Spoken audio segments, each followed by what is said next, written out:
बहुत अच्छा लगा गिलगित बल्तिस्तान। हम तो रेगुलरली आते रहते हैं साल में 2-3 दफ़ा, और ब्लॉसम का काफ़ी अच्छा एक्सपीरियंस रहा इस टाइम पे।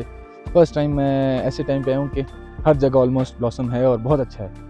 मतलब हम लोग स्कर्दू सिटी में तो अब खैर बारिशें हुई हैं, हवा चलिए थोड़ा सा कम हो गया है, लेकिन उसके अलावा खपटू साइड पे गए हैं, वहाँ था, शिगर में था, होशुपे में था, काफ़ी अच्छा था। यहाँ की खूबसूरती का कोई मुकाबला नहीं है।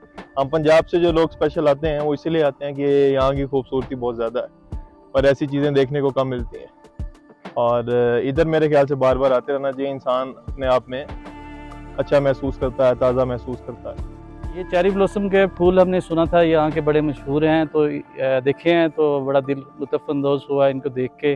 डिफरेंट कलर्स के टोटली इधर के प्लैनेट्स और फ्लावर्स पंजाब से डिफरेंट हैं, और ये चीज़ें हमारे लिए नई हैं और बहुत अच्छा लगा इनको देख के। इस तरह की चीज़ें डिफरेंट जो है हमारे मुल्क में, हमारे कल्चर में मुख्तलिफ़ इलाकों के अपने अपने इलाकों की अक्कासी करती हैं।